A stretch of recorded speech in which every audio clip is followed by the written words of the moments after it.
Hello my gorgeous makeup loving friends, how's it going? Welcome back to my channel, or if you're new here, hi, my name is Teresa. It's been a very long time since I've done one of these. This is my makeup and murder series. I'm not very good at them, but there you go. It was of course inspired by Bailey Sarian. She is the queen of all of these and I am but a humble jester in her court. If even that. Probably am even in the court, I'm probably just outside the court. Anyways. I'm talking about Anthony Hardy today, and he was also known as the Camden Ripper or the bin bag killer. So I'll give you a little bit of an idea as to what is going on there. These were a series of murders that happened in the early noughties, so spanning around 2002 essentially, and it was of course localised in the UK. Now, trigger warning as always, this is a video where I do talk about murder and assault, and I do not want to trigger anybody. That is not my desire. So if this is in any way upsetting for you, do please X out of the video. Engage in that self-care. I totally support that.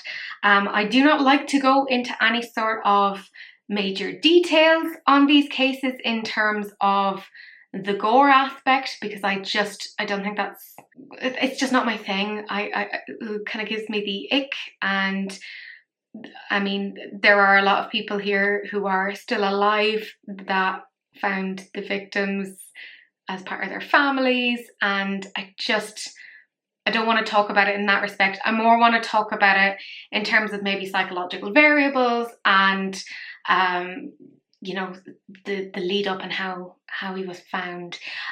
So if that sounds like something you are interested in, then do please keep on watching. We're talking about Anthony Hardy today. So he was born on the 31st of May 1951 in Burton upon Trent, and that's in Staffordshire. Now, when I talk about these particular individuals and what it is that they've done, I obviously take no pleasure in this, but I find it interesting from a psychological point of view to try and determine what the variables are that may have impacted their behaviour. Now, when you look at Anthony Hardy, by all accounts, very, very normal upbringing. You know, there were no instances to talk about from his childhood. He apparently did very well in school. There's some reports that actually state that he essentially excelled. So keep that in mind, because you start to see there's quite a change in his character over time. In the 1970s, he actually went to a university in London, the Imperial College, I believe it was, to study engineering.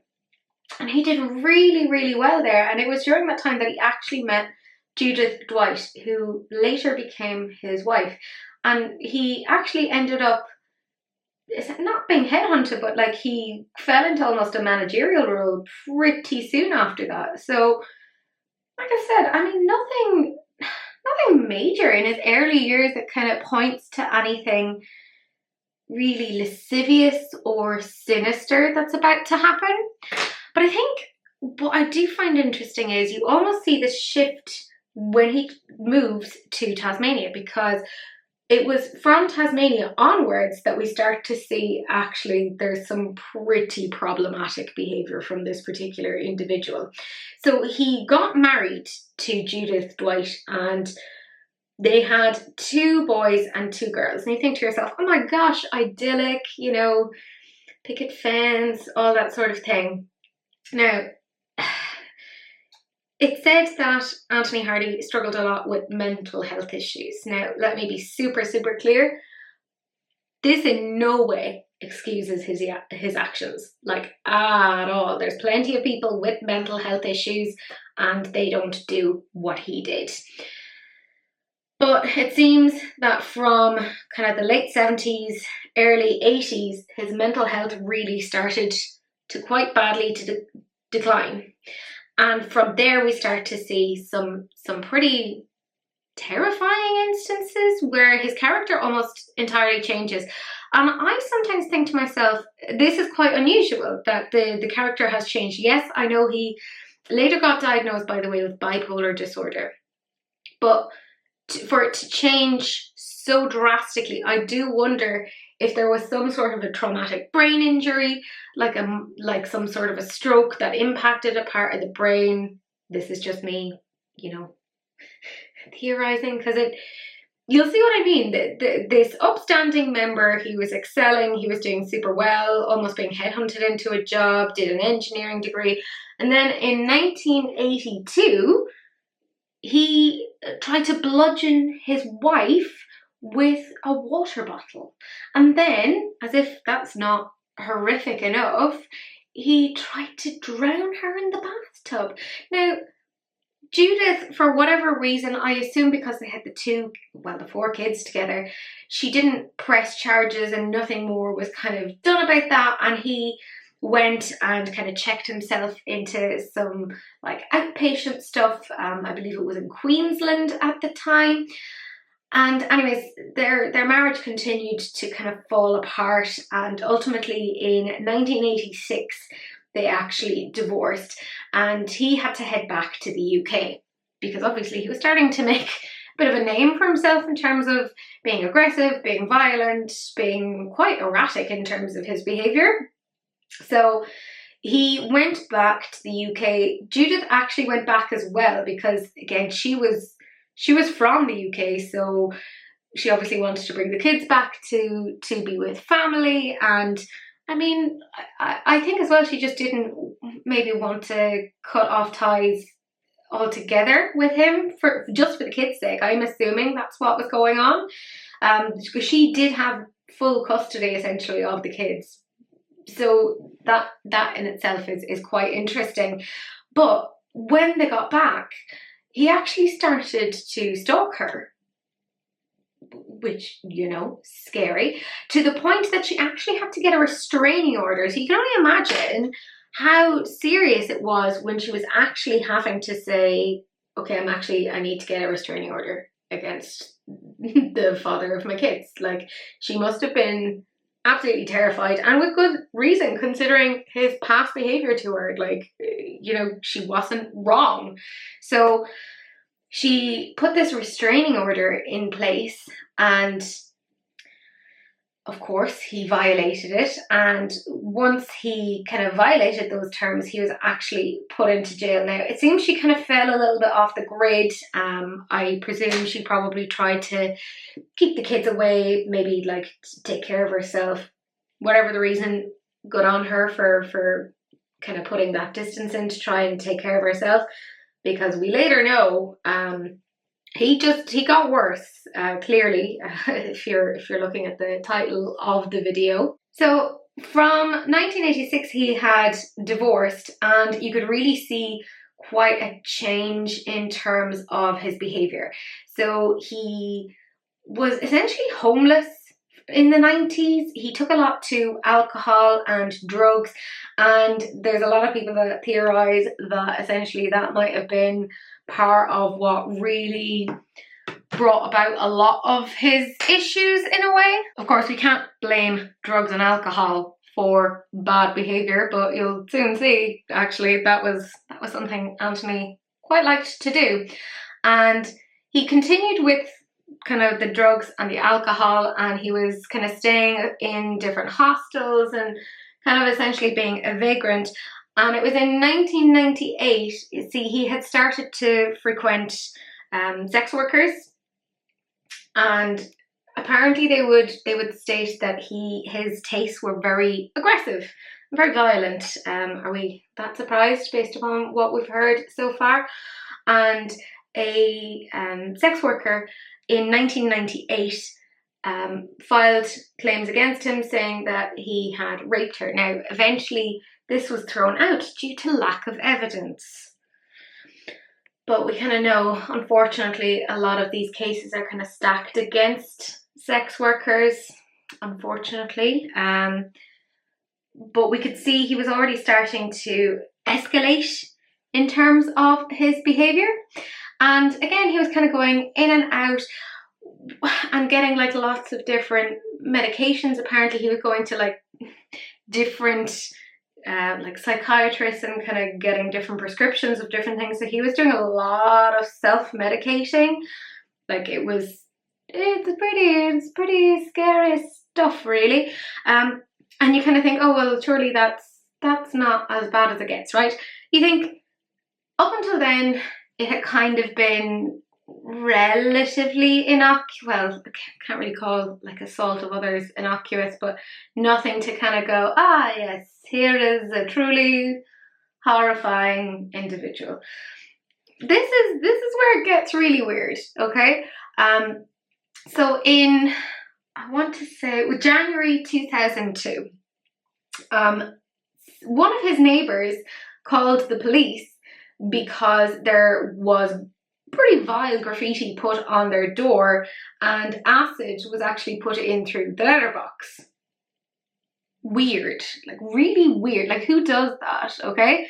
Like, super dangerous. But she was pretty confident that it was this particular person, that it was Anthony Hardy. And anyways, the police turned up and they were pretty easy to verify that, yeah, it was actually him.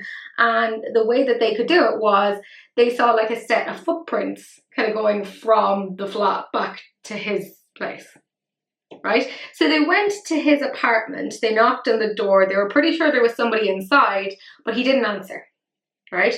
So then they waited another hour and they went back again to see what the story was, and he opened the door. Now, they said that initially they kind of thought he was a bit weird and they were like, okay, whatever, and he didn't admit to any of it, and eventually they were like, yeah, we're gonna take you in for questioning, and he kind of didn't really like say anything, but they noticed that there was a door that was locked and he had a lot of weird pictures around his house, which kind of should be, I don't want to say like a warning, but like to give you enough like food for thought. But anyways, they saw this closed door and they said to him, okay, like what's the story with that door? Why is it closed? And he said, oh well, it's locked. That's my flatmate. She's left for the weekend and she likes to leave it locked because, you know, she likes her privacy. And they were like, oh, okay, fair enough.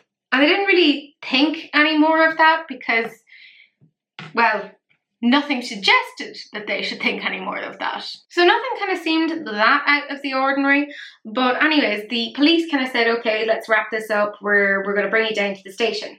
And Anthony requested an anorak, which, let's face it, not very weird. It was January and it was Camden, so it was cold. It was cold.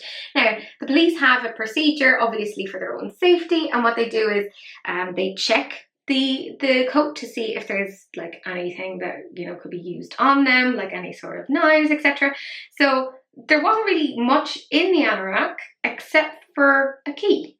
And I don't know why, but the policeman kind of went, oh, I wonder what, like, is this like the key to that locked door? And he was like, oh, well, we try it. And of course, Anthony was like, no, but they did. And there's so much of me that is like, what if they hadn't? What if they had not done that? Because when they walked in, there was a partially dismembered human body. Yeah, of a woman. It had been perched in certain ways. There was a mask on it, so you couldn't see who it was. Now, they later discovered it was actually Sally White, the roommate. Of course, police were absolutely horrified to find that. Now, poor Sally was 38 years old and she worked as a prostitute. So she was also a sex worker. This is quite important. If you look at serial killers, they have a tendency to go for sex workers because their very occupation means that they leave with people to their houses. And unfortunately, they seem to be part of the society that people don't value as much, and it's kind of seen as almost a, oh well, that's a risk at the job, you sometimes go missing and wind up dead. But Sally was 38 years old, and she was born, there was a complication with her birth. Now this is quite important because this does kind of feed into the story later. So obviously they were pretty terrified. There was like blood all over the place. They brought him down. There was a whole thing. Right, you think to yourself, that's it, case closed, done, Teresa. This is super simple. Oh, summer child, but that it were. This is where we get a whole chunk of essentially professional negligence, and can I say incompetency? Yeah, I'm going to say incompetency. Because when things like this arise, they obviously have to go to the medical examiner, right? Like, they have to find out cause of death, they have to, you know, determine all these things. Now, by the way, when the police were there, they found that there was like a hood that it was pretty clear was Sally's, and that was like covered in blood. So keep that in mind, right? Okay? Now, the medical examiner that they had at the time was a man called Freddie Patel, right? So this case obviously came to him. He performed the autopsy, and he said that actually Sally White was not murdered. She died of coronary heart disease that was a complication of her birthing complications. Right? Now, police who were on the scene were like, excuse me? That cannot be correct. That is not correct. And when they talked to Anthony, now Anthony was saying very, very little, okay? And they said, well, you know what happened? She was your roommate. And he just said, and I think he kind of learned from this, he said, I don't know, I was drinking a lot and she was there and then she wasn't. Like, I woke up and this just happened, right? So he goes straight to the, like, the drink did it, the alcohol did it, which, don't get me wrong, I'm not a fan of alcohol or drugs, but if it's in you to be that brutal of a person, you'll do it with or without, you know, alcohol and drugs. So the police were kind of like, no, this wasn't a heart attack. None of this is a heart attack. What are you talking about? So they did what is actually very rare, right? They actually said, go back and we need a second opinion. This cannot possibly be correct, right? Here's the kicker. Right, you would kind of think that because there was a problem with the first autopsy that they would kind of go, okay, well, let's maybe put this to another person. Like, that's what I would have thought. No, it went back to Freddie Patel again. So it was his second time looking at this case, and he again ruled that it was coronary heart disease. So as a result, the police couldn't actually do anything on that case, and they had to essentially throw it out. Now, obviously, there was like a lot of questions of like, why was she being dismembered? What is going on there? And basically, he played the whole, I'm mentally unwell, and he voluntarily essentially went into psychiatric care. Now, he later went on to apparently tell some friends of his that he felt that he was too clever for there and he could work the system. Now, this becomes abundantly clear. I mean, abundantly clear. So, interestingly, a lot of the ones who were working with him quite closely, they were like, no, he's scary. We do not think he should be let out into society. We really don't agree with this. And all of this was put before like governing boards, etc. And the governing boards were like, well, he said he has a right to freedom and like all of this sort of stuff. And they were kind of like, oh, okay, well, that's fine. And he was like let out on a couple of occasions, like there was some amount of like community visits, but there was like minimal supervision. So he was allowed out, right? And you think to yourself, oh Jesus, maybe don't let this particular person out. So he was in essentially pretty meh psychiatric care from January 2002 up until November 2002, when they eventually were like, yeah, he's fine. You go be a a useful member of society, right? Fast forward to the 30th of December 2002, and there's a homeless man who is dumpster diving for food, which, by the way, is just a sad indictment of our society, that there are some people who are so poor that they have to go through the bins for food, right? So this poor man is a couple of days after Christmas going through the bins. Now, this is quite important, right? Because it is a few days after Christmas. So obviously the rubbish collection isn't as good as it usually is, okay? And that's critical, because Anthony Hardy kind of underestimated that. So this man is dumpster diving and he goes through all of it and he lands on a couple of bin bags. And he opens it up and he initially goes, oh, okay, these are like fillets of fish. That's what he thought it was. He thought it was fillets of fish. But once he inspected it further, oh, he found it was human legs. Yeah, so obviously he brought it then to the hospital. I don't know why he brought it to the hospital and didn't call the police, but he brought it to the hospital and they called the police. Now, usually with the police, it's if somebody calls something in, they become like essentially the first suspect, but they were like, and he kind of clearly isn't, like, because he's pretty shocked and traumatized by all of this, which who wouldn't be? So the police acted really, really quickly. Now, the thing is, Anthony Hardy obviously thought that the bins were going to be put out a lot or collected a lot quicker than they actually were. But because it was Christmas, they weren't. So who knows? Maybe if it had been like a normal bin schedule, you know. A lot of this that has happened is with him is down to, I don't want to call it luck, because nothing about this is lucky. It's actually pretty terrifying, but yeah. Anyways, they struggled to try and figure out who these people were. Obviously, they figured out there were body parts of 2 people, but there were a lot of things missing. Now, I mean, there's so much to this.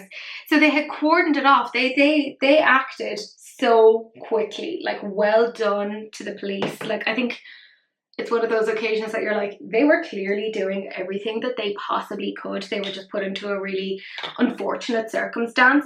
And there were some police who actually, because some of the bins had actually been collected and they checked other bins, they found body parts in other bins. Like, he put it in different bins. He didn't just leave it into the one bin. So they actually even had like some people cordon off the areas. They went from neighborhood to neighborhood to ask questions, and some of the police actually had to go out to the dump, to the landfill, because some stuff had obviously been taken, and they went diving there for stuff. So that's the glamorous part of that particular job. Like, I don't think enough is said about how incredible law enforcement can be on this sort of thing. So they obviously went then around each of the houses, and they were asking questions around, you know, have you seen anything unusual? Would you suspect anyone of this sort of thing? And it wasn't just one, but it was several neighbours who kind of went, Anthony Hardy, like, that dude is suspicious. And they all remembered what had happened with Sally White. Like, this was not, they knew what had happened and that essentially weird stuff had gone down. So the police tried to go there, but he wasn't there. So this was all the 30th of December. Everything happened really very, very quickly. So they knew he wasn't going to come back to his house. They put a full-on manhunt. Pictures, etc. were put on. He wasn't coming back to his house. At one point, they managed to just miss him. He'd gone into the University College of London, and it seems that it was there that he went and he shaved and he kind of changed his appearance a little bit, obviously in an attempt to like not get caught or like avoid detection. But the thing is, Anthony Hardy was on a cocktail of different drugs. So not only was he like on all of his bipolar medication, but he had also managed to like I said, got people to prescribe him lots of different things, and he was diabetic, and he had left all of his insulin at home. So they kind of figured, do you know what, the way we're going to probably catch him is by staking out hospitals. And actually, by chance, weirdly, on the 1st of January, he walked into Great Ormond Street Hospital, and there was, I believe, a retired policeman who was there with his son. And the retired policeman clocked him and kind of went, "That is definitely your man from the newspaper." And the son was like, "Well, what are you going to do about it?" And he actually said, "Oh, I have enough stuff going on. I'm not going to do anything about this," which I'm like, now he said this on the record, like, I saw the video of it and I was like, I can't believe you said this. Like, that you were like, "Oh, I'll just leave it. This is somebody else's problem. I have enough going on." Which I can kind of get that in a way, because I mean, I wouldn't be looking for trouble myself. I wouldn't be like, "Oh, here's a terrifying killer who chopped people up." Like, they couldn't find the heads. So they had, by this point, actually identified who the victims were. They were both sex workers, and one of the ways they identified one of them was actually through breast implants. They found like the serial number. They were both so young, and it was just so incredibly tragic. Now, he had lured them essentially with promises of drugs and money and all of this sort of thing. So when the retired policeman saw him at the hospital, he was like, okay, and he contacted security and was like, "Okay, so there's this guy here, and we think he's kind of trouble." So the policeman then, or the security guy, then contacted the police, who then showed up. Now, it ended up being quite a tumultuous sort of a thing around, and like getting him arrested, because he did attack the arresting officer. Like, I think he like got him in the eye socket or something, like he stabbed. So it was not a straightforward case at all. So anyways, they brought him in. They had 72 hours to question him. It seems he probably learned from the last time. He had his lawyer in with him, and he just basically said no comment to absolutely everything. Like, he just was not budging on anything. Wasn't saying a single word. It's interesting, if you look back, there were a couple of near misses. There was one girl that she said that he contacted her because her bag was missing. She thought she had lost it, but I suspect he probably like nicked it with the thought of trying to get her. And he said that she had to come to the flat. Now, she contacted the police, who said that, yeah, she should be okay to go by herself, but if she's nervous, bring somebody with her. And she brought her landlady. And yeah, anyways, he tried to get her into the flat. He got really angry when she said no, that fine, she could just keep the purse, and he eventually just threw it at her. So she must have looked back at that and been like, oh my God, what a lucky escape. But anyways, the police then, they had enough information there to try and kind of get him. They went to his house and they used luminol. So that I don't know enough about this scientifically, but essentially it shows up blood particles. And I don't want to say every inch of the flat was covered in blood, but it was pretty scary. Like, there was a lot going on there. And part of what I find really, really interesting about how they essentially got him was the bin bags. Okay, so he went to Sainsbury's and he got these bin bags, and he paid for it in cash, because obviously it's harder to trace things if you pay in cash. But when he paid, he also used his Nectar card to get those valuable Nectar card points, and that was how they could trace it to that exact type of bin bag, which I thought was really funny. But they also caught him on camera outside one of the bins. So that was enough kind of evidence tied with all of the other things to kind of put it all together. Now, when they looked at that, they kind of went, oh crap. Do you think maybe was Sally White a murder as well? So that was enough information for them to open that case up again. And plot twist, they found it was a murder. Are you surprised? I'm not that surprised. Anyways, I'm sure you're thinking to yourself, well, what about that medical examiner? Oh, he got into a lot of other trouble with other things. There was another case with Ian Tomlinson, and he screwed that up again. And he eventually actually got struck off in 2012. So he's no longer allowed to practice medicine. So that gives you an idea of just the level of F-uppery. Thankfully, police had all they really needed to convict him. Hooray, hurrah.